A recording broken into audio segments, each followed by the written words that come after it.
우리가 선교적 교회에 대해서 시리즈로 살펴보다가 또 잠시 쉬고 우리가 소화도 할 겸 하면서 영적 리더십, 헨리 블랙가비 목사님이 쓴 이 책을 가지고 영적 리더십을 배워가고 있습니다. 자, 그러는 중에 영적 리더십 책의 3장 리더의 준비에 대해서 살펴보고 있습니다. 즉 하나님께서 리더들을 어떻게 세워가시는가라는 것이죠. 영적 리더들은 길러지는 거기도 하지만 동시에 하나님이 세우시는 거거든요. 그러니까 인생 전체의 모든 삶을 통해 하나님의 리더들을 빚으시고 세워가시는 거죠. 그래서 그 3장에서 그것을 다루고 있는데 이 헨리 블랙가비 목사님도 그 3장에서 바로 이 부분을 실제로 이렇게 정리해서 인용하고 있습니다만은 이 부분을 가장 잘 다룬 분 중에 한 분이 제가 보기에는 로버트 클린턴 교수입니다. 플로에서 리더십 교수로 평생을 섬겼고 지금은 연세드셔 은퇴하셨는데 그분의 책 여러 군데서 그걸 다루고 있는데요. 리더십 개발 6단계라고 해서 하나님이 리더들을 어떻게 세워가시는가를 잘 정리했습니다. 실제로 많은 리더들의 삶을 연구하고 조사해서 보니까 거기 하나의 패턴이 있는 걸 발견하게 된 거죠. 그리고 그 패턴을 정리한 게 지금 말씀드린 리더십 개발 6단계입니다. 오늘 3단계, 지난주에 이어서 3단계. 사역의 성숙. 헨리 블랙가비 목사님은 로버트 클린턴 교수의 이 6단계를 이렇게 참조해서 정리하면서 이 사역의 성숙에 대해서 이렇게 얘기합니다. 이 책에서 영적 리더십을 위해 이런저런 시도를 하는 때로 교회 프로그램을 자진해서 이끌거나 전도의 모험에 나서는 경우다. 처음 리더십을 사용하러 나설 때 사람들은 흔히 실패나 좌절을 겪는다. 경험을 쌓는 것과 마찬가지로 리더십 기술을 개발하면서 자신의 장단점을 이해하게 되는 것이다. 그런 경험을 통해 하나님은 영적 리더의 의미를 좀 더 구체적으로 가르쳐 주신다. 이 단계의 초점은 리더로 사는 일보다는 존재 자체에 있다. 향후 리더십 능력의 발전 양상은 이 초기 경험에서 리더가 무엇을 배우느냐에 따라 좌우된다. 여기서 어떻게 배우느냐가 미래를 좌우한다는 거죠. 근데 이 헨리 블랙가비 목사님이 정리한 이 3단계는 로버트 클린턴 교수가 말한 2단계와 3단계를 이렇게 섞어서 지금 설명한 것 같고요. 근데 실제로 2단계와 3단계는 무자리 딱 끊어진 것이 아니라 많은 부분이 연결되어지죠. 뭐 예를 들면 하나님께서 오늘까지 2단계야, 내일부터 3단계 이렇게 하시는 건 아니잖아요. 우리를 빚어가실 때. 그래서 그 부분을 지금 볼 수 있습니다. 자, 그러면 3단계는 뭐예요? 이제는 사역을 감당함으로 시작됩니다. 그래서 이 단계에서 성장하는 리더는 이제 다른 사람들에게 기여하기 시작합니다. 영향을 미치기 시작합니다. 자신도 모르는 사이에 성령의 은사를 사용하는 사역 실습도 하게 됩니다. 그런데 로버트 클린턴 교수는 이 사역 단계는 매우 길고 소요 기간이 수년 걸린다. 이렇게 말합니다. 그러면서 이 단계를 3가지로 나눕니다.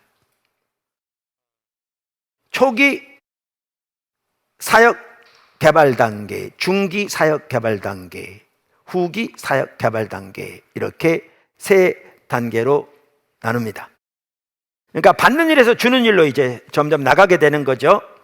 뿐만 아니라 이제 사역이 점점 성숙해져 가는 것입니다. 그러면서 로버트 클린턴 교수는 이 3번째 전체 개발 단계에서 하나님이 잠재적 리더들을 4가지 과정을 거치게 함으로 지도력 기능을 발전시킨다, 이렇게 말합니다. 그럼 네 가지 과정은 이겁니다. 첫째, 진입. 그러니까 하나님께서는 리더가 사역에 임하도록 도전하신다. 이제 사역에 동참하게 되는 거죠. 참여하게 되는 거죠. 두 번째, 훈련, 트레이닝. 하나님께서는 리더의 기술과 영적 은사들을 발전시키셔서 지도자로서의 영향력을 향상시킨다. 여기서 훈련이 진행되는데 리더의 기술과 영적 은사들을 발전시키셔서 리더십의 영향력이 향상되게 하신다라는 말입니다. 세 번째, 관계 학습. 그러니까 relational training이라고 되어 있는, learning이라고 되어 있는데요. 관계 학습. 그러니까 오늘 사실 핵심적인 주제가 이 부분인데요. 일부 예배 때는 다 못 살펴봤습니다. 시간이 제한이 있어서요. 그런데 리더는 결국 다른 사람들에게 영향을 미치는 거잖아요. 그래서 우리가 살펴보고 있는 대로 하나님의 의제로 그들을 이끌어가는 거잖아요. 그렇기 때문에 리더십에서 가장 중요한 한 가지가 관계입니다. 이 부분이 안 되면 영향력을 미칠 수가 없는 거죠. 그래서 하나님께서 이 단계에서 집중적으로 잠재적인 리더를 훈련시키는 분야 중에 하나가 뭐냐? 그게 관계의 부분입니다. 관계의 부분입니다. 관계 학습이 여기서 이루어집니다. 하나님은 지도자를 움직여서 사람과의 유대 관계 안에서 동기를 부여하고 영향력을 주게 한다. 또한 목표를 달성할 계획을 수립하는 방법을 가르친다. 그 다음에 네 번째 과정이 분별입니다. discernment. 하나님께서는 지도자가 그분을 기쁘게 하는 사역을 해 나갈 수 있는 영적 원리들을 깨닫도록 도와주신다. 그러면서 아까 사역 성숙 단계를 부수 단계라고 그래요. 큰 단계 아래 이렇게 부수적인 단계를 이렇게 말하는데 이 부수 단계라고 그러는데 이걸 세 개로 나눴다고 그랬어요. 초기 사역 개발 단계, 중기 사역 개발 단계, 후기 사역 개발 단계.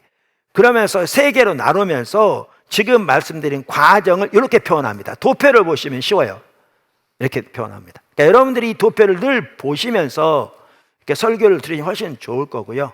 그래서 이렇게 사역 성숙 단계를 세 가지의 초기, 중기, 후기, 부수 단계로 다루면서 이 소위 말하면 사역 성숙 단계 기간 동안 일어나는 과정 네 가지를 이렇게 연결합니다. 그러니까 진입 과정들은 초기 단계에서 일어나는 거죠.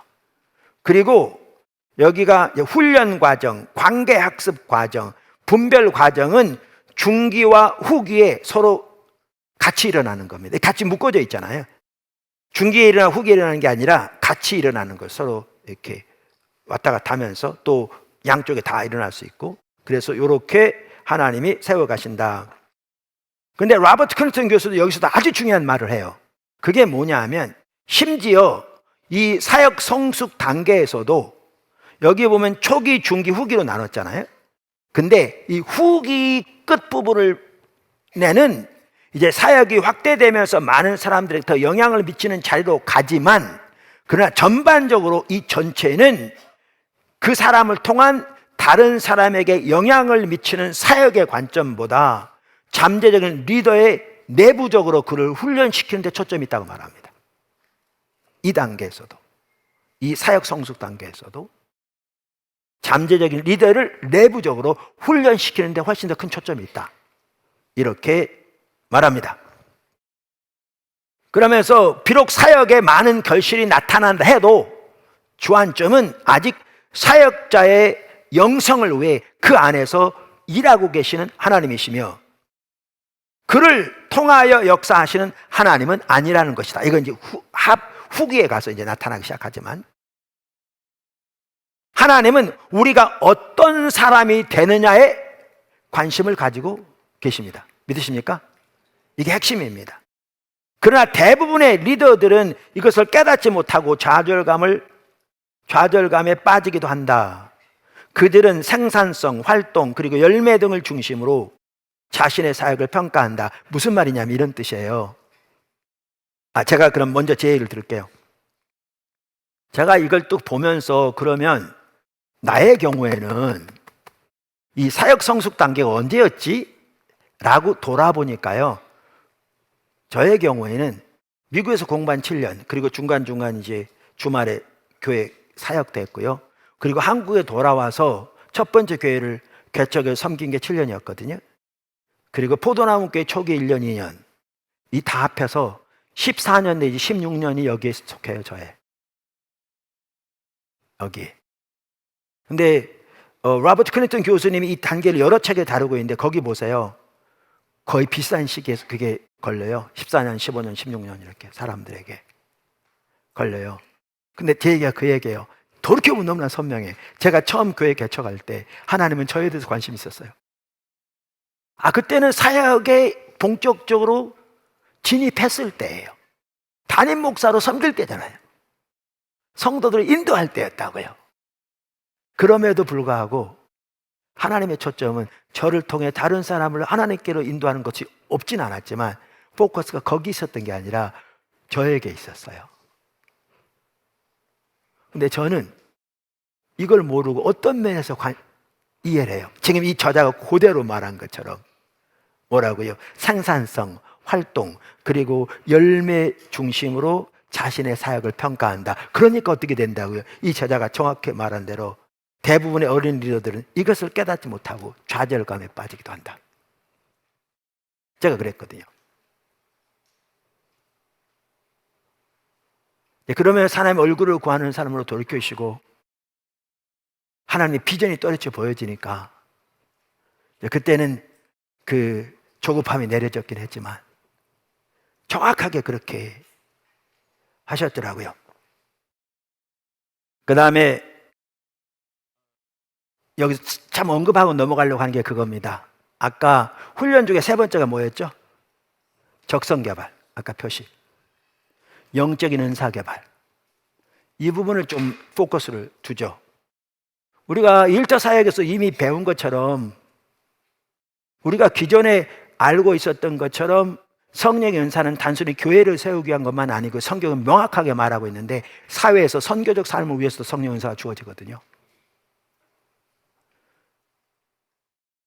그러니까 여러분의 직업이 하나님이 여러분을 부르셔 있게 하신 직업이 무엇이든지 우리가 매우 중요한 한 가지는 이 단계에서 성령의 은사를 개발하고 그것을 활용하는 것을 배우는 거예요. 이 일은 성령님이 하시니까요. 일은 성령님이 하시니까요. 여러분 모두가 그렇게 되기를 주님으로 축복합니다. 그러면서 그는 적성 발견 과정이라는 말을 사용하면서 영적 은사를 발견하여 사람이나 행사에 활용하게 하는 중요한 발전을 뜻한다 이렇게 말하거든요. 그러면서 그는 은사의 발견 단계를 8단계로 말합니다. 그 로버트 클린턴 교수는 그 8단계 이겁니다. 첫째, 사역 경험들. 사역 경험 뭐겠어요? 이제 사역에 대한 섬김에서 경험을 하는 거죠. 뭐 교회에서 예를 들면 한 위원장으로 맡아서 사역하는 것도 여기에 포함되고요. 아니면 회사에서 이렇게 다 마찬가지고 이미 설명 여러 번 드렸고요. 두 번째, 은사의 발견. 그러면서 은사가 발견된 거죠. 세 번째, 그 은사의 사용의 증가. 어떤 은사를 더 반복적으로 사용하게 되는. 네 번째는 그 사용의 효율성.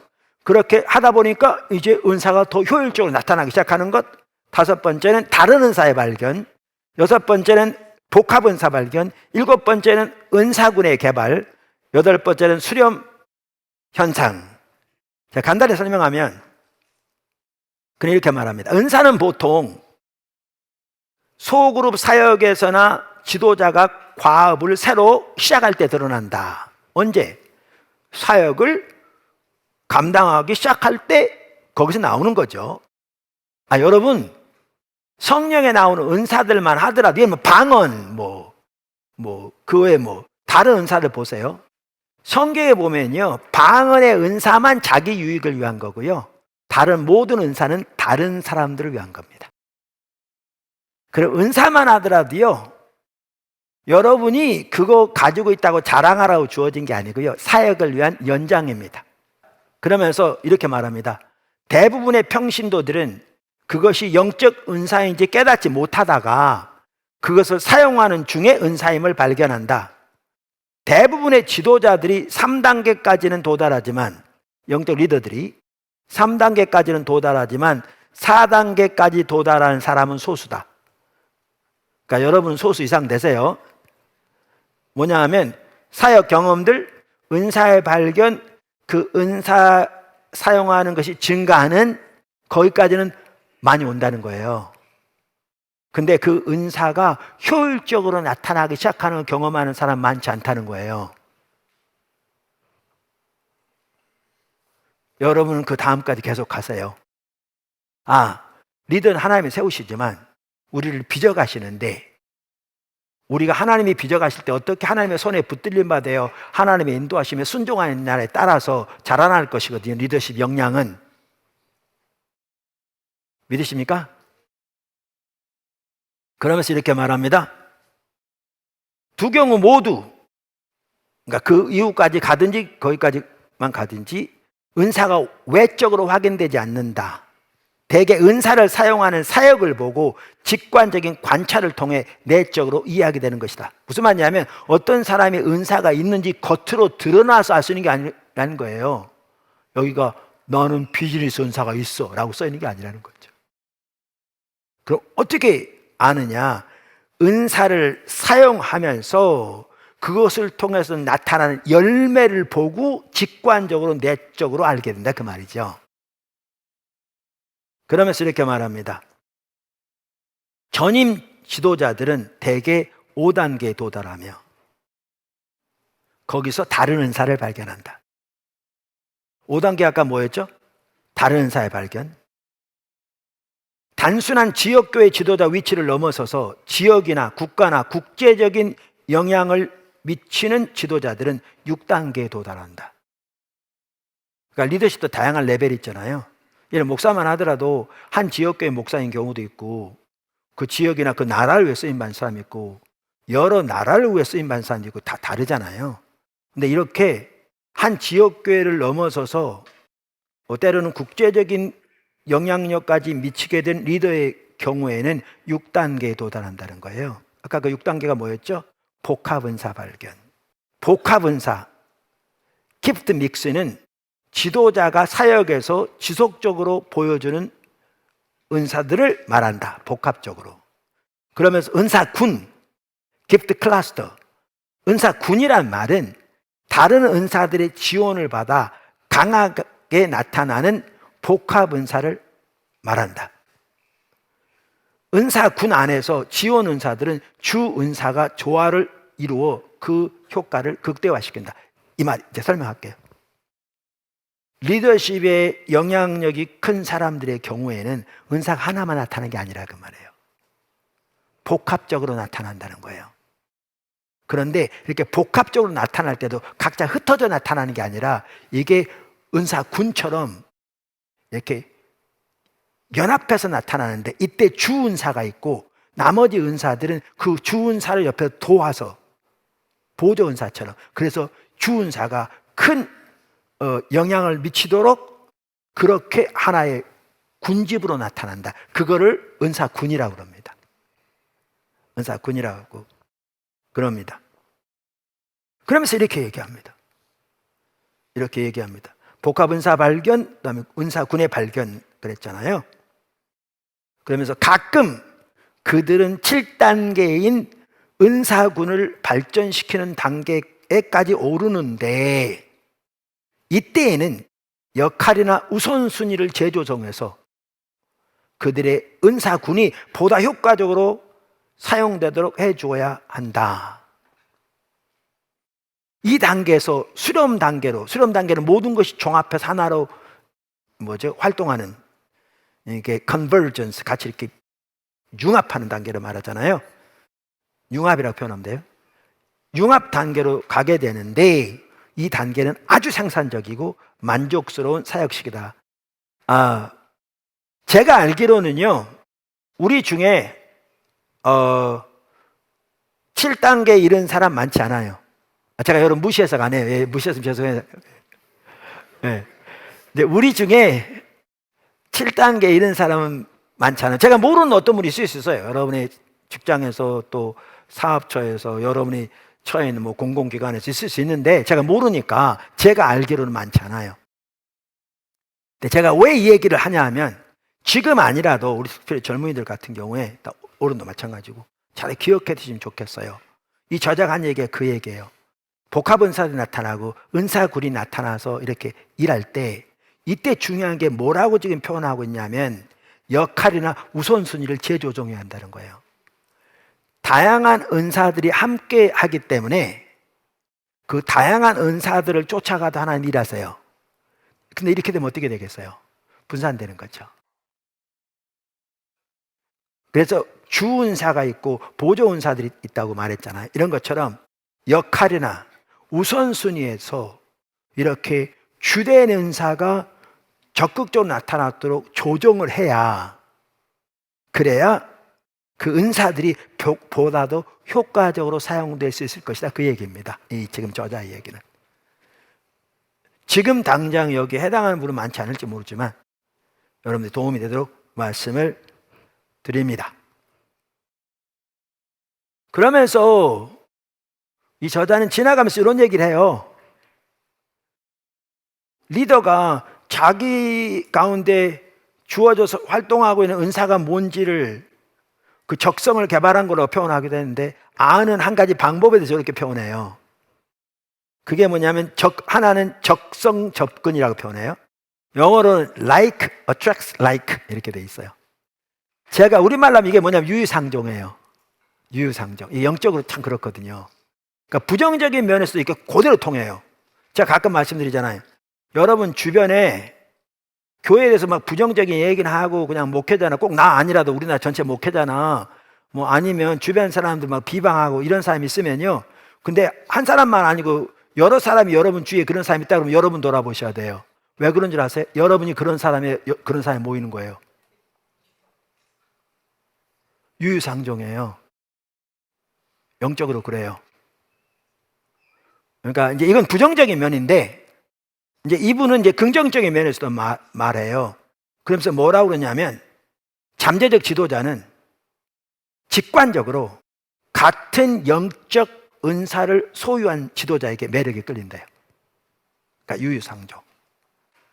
그러니까 자기에게 하나님께 어떤 영적 은사를 주셔서 일하고 계신지를 깨달아서 난 방법이 그런 거죠. 그걸 지금 어떤 힌트를 주고 있는 거잖아요. 그러면서 적성 반응이라는 말도 써요.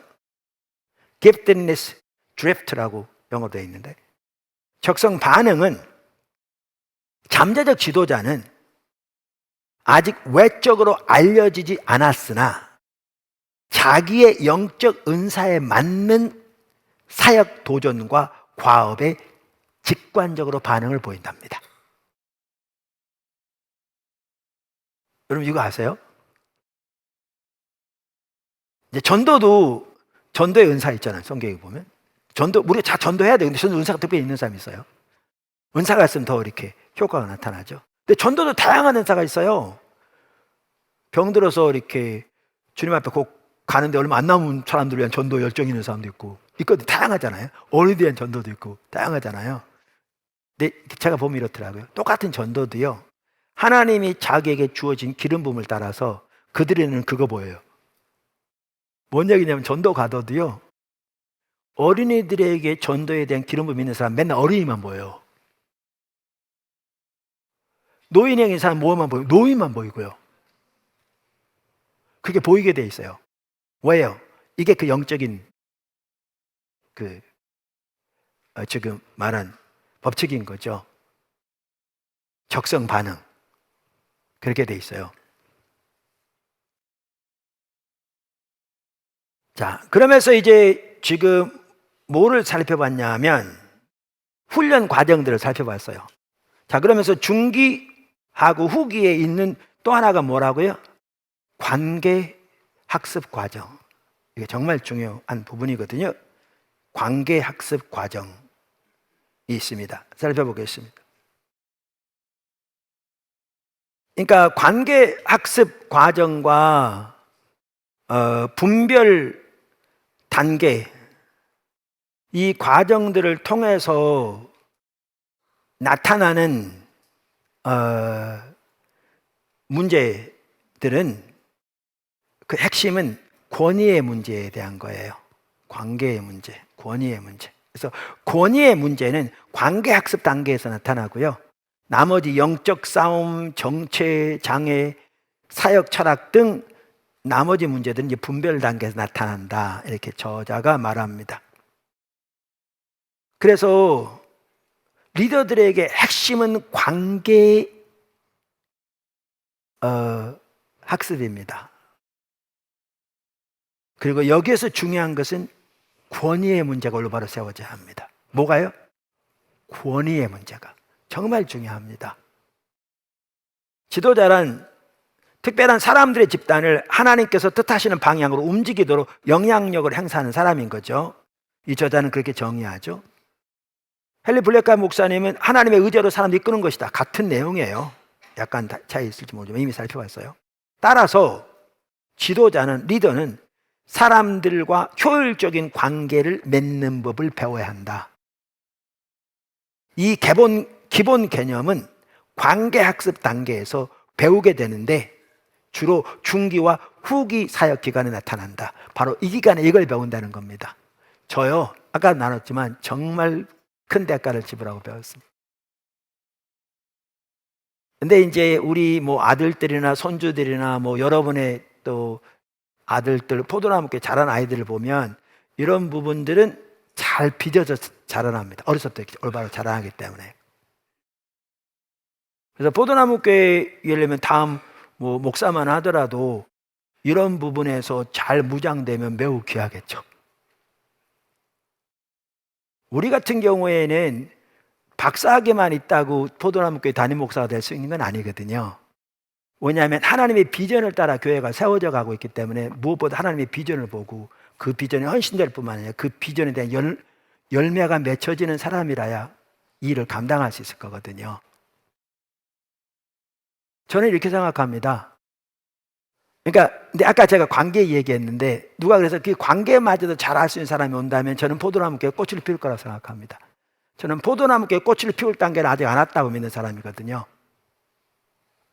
근데 저는 한편으로는 저는 이 관계가 어려서부터 잘 무장이 안 돼서 많은 빚어짐도 있었지만 다름심도 있었지만 그게 더 잘 됐으면 좋았을 거라는 생각은 하지만 반대도 생각도 합니다. 어떨 땐 제 스스로 미안하기도 해서. 뭐냐 하면 저는 개척자 같은 사람이에요. 여기까지 오도록 맨 땅을 파서 주님이 인도를 따라. 그러니까 어쩌면 저 같은 경우는 제가 같은 사람이 필요했을지 몰라요. 잘 무장 그렇게 된 사람은 어쩌면 못했을지 몰라요. 근데 여기까지 왔으니까 이제 다음 누구든지 하나님 세우셔서 이끌어 가시면 꽃을 피우겠죠. 근데 하나님 비전을 모르고 아무리 성품이 좋고 나름대로 설교 잘해도 하나님 비전을 모르면 포도나무 금방 무너질 거거든요. 그래서 기도하셔야 돼요.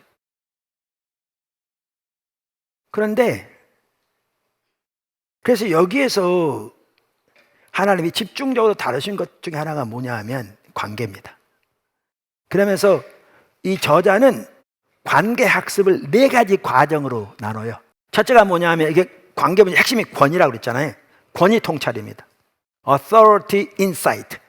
권위 통찰. 권위 자체와 그 사용과 관련된 과정을 말합니다. 자, 훈련돼야 될 것. 그 다음에 관계 통찰입니다. Relational Insight. 중기 부수 단계에서 나타나는 과정으로 다른 크리스천 또는 불신자와의 관계에서 긍정적, 부정적 교훈을 얻는 과정을 말합니다. 그 다음에 사역 갈등, Ministry Conflict. 사역 중에 지도자가 갈등의 본질과 해소 방법에 대해 배워가는 과정을 말합니다. 이 저자들이 이렇게 말하거든요. 여기에서 실패하여 사역을 떠나는 사람들도 있는데 이를 보통 중도 탈락자라고 부른다. 실제로 적지 않거든요. 여기서 통과하지 못하면 중도 탈락하거든요. 목회자 중에서도 적지 않고요. 이건 단순히 목회자만이 아닌 거죠. 그 다음에 4번째 이 과정을 뭐라고 그래요? 거기 뭐라고 써 있어요? 지도력 반발. 즉 지도력에 대한 반발인 거죠. 지도력에 대한 반발. 말씀드린 대로 이게요, 아픔의 과정도 포함하거든요. 없었으면 얼마나 좋겠어요.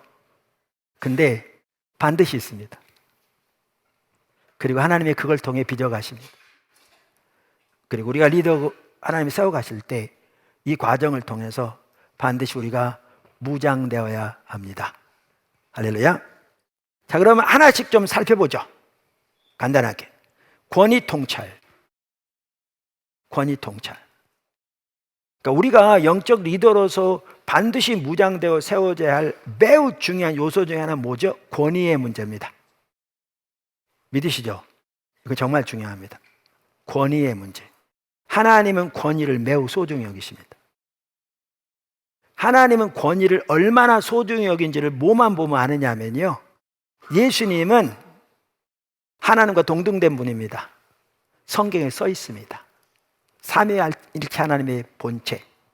그러나 성경은 권위의 문제, 즉 질서의 문제를 다룰 때 한 번도 예외 없이 예수님은 아버지 하나님의 질서 아래에 있습니다. 권위 아래에 있습니다. 그만큼 성경은 권위를 소중히 여깁니다. 그래서 우리 성도들이 하나님과 동행하는 영적 리더로 세워지려면 반드시 권위의 문제에서 훈련돼야 합니다. 너무너무 중요한 부분입니다. 아무리 강조해도 지나침이 없을 만큼 중요합니다. 이 저자도 똑같은 것을 말하고 있습니다. 그러면서 로버트 클린턴 교수는 워치만 리의 영적 권위의 10계명을 인용하고 있거든요. 그냥 여러분 다 볼 수는 없을 테니까 제가 한번 읽어볼게요. 워치만 리의 많은 분들이 이걸 인용합니다. 영적 권위를 다룰 때. 사역의 토대로서 영적 권위를 배우고 싶어하는 사람은 모든 권위의 근원을 기억해야 한다. 그것은 바로 하나님이다. 하나님부터 권위가 나옵니다. 그러니까 질서, 권세의 맨 끝에 항상 하나님이 있습니다. 부부관계건 부모와 자녀관계건 뭐죠? 국가적 리더와 국민들의 관계건 항상 맨 위에 하나님이 있습니다.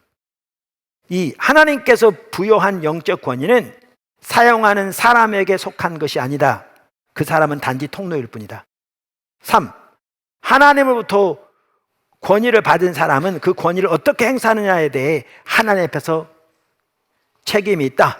맞죠? 4. 지도자는 하나님의 권위가 실제 생활에서 나타나는 것을 기억하는 사람이다. 5.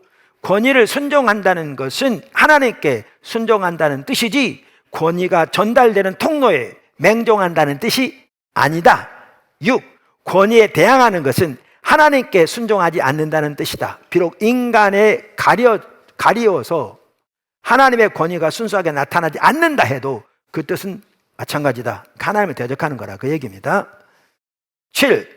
하나님의 권위에 순복하는 사람은 항상 영적 권위를 살피고 확인하며 자원해서 그 아래 있기를 원한다. 8. 영적 권위는 절대 자기 자신의 유익을 위해 행사되어서는 안 되며 그 아래 있는 사람들의 유익을 위하여 행사되어야 한다. 9. 영적 권위를 가진 사람은 순종을 강요할 필요가 없다. 그것은 따르는 자들의 도덕적인 의무이기 때문이다. 10. 영적 권위는 하나님께 책임지고 지켜주신다.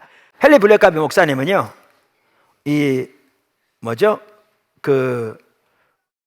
워치만 리의 이 질서에 대해서 한 가지 반박하고 나섭니다. 마치 워치만 리는 무조건 권위에 순종해야 되는 것처럼 말한 것처럼, 근데 오늘 내용을 보면 사실 그렇지는 않습니다. 우리는 권위자에게 무조건 순종하라고 성경은 말하고 있지 않습니다. 주 안에서 하라고 그랬습니다. 주 안에서. 아까 사실 워치만한테 말한 중에 그게 있습니다. 이렇게 보면. 근데 권위자의 말이 성경에 합하면 순종해야 합니다. 이게 권위입니다. 또 권위자는 어떻게 할 건지 여기도 포함되어 있습니다. 아까 나눈 대로.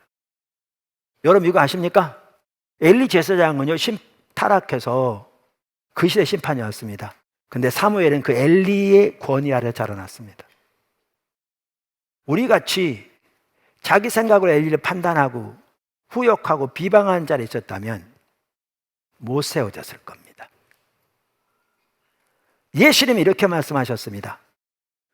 서기관들과 바리새인들이 모세의 자리에 앉았으니 마태복음 3장 저들이 하는 말은 반드시 다 지키고 행하라.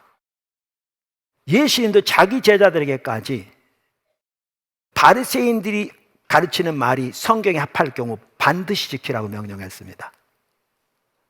그들의 행위는 본받지 말라. 그러나 여러분, 오늘날 많은 성도들 혹은 직장에서도 우리 한국 사람들이 이 권위 문제가 정말 안 다뤄져 있거든요. 심각해요. 저는 여러 번 보는데, 그 한국 같은 경우 안 다뤄져 있는데, 심각한 게 뭐냐면요, 아까도 말씀드린 대로 권위자가 가르치고 말하고 지시하는 것이 말씀에 어긋나면 안 지켜야 합니다. 왜냐하면 주 안에 순종해야 되거든요. 더 큰 권위자가 있어요. 하나님까지 올라가거든요. 근데 문제는 관점의 차이인 겁니다. 이게 말씀에 옳고 그런 건 아닌데, 혹은 말씀에 합한데 보는 관점이 다른 거죠. 내가 보는 관점과 리더가 보는 관점, 이 경우는 순복해야 합니다.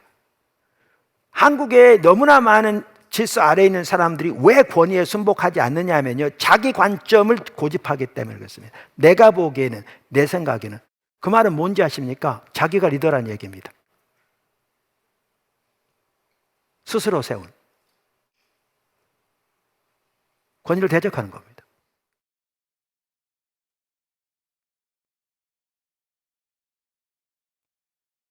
그래서 영적 권위는 하나님께로부터 옵니다. 이 저자들이 이렇게 말합니다. 영적 권위는 하나님께로부터 온다. 그리고 그것은 직책이나 지위에서 오는 권위와 다르다. 이 말이 뭔 말인지 아세요?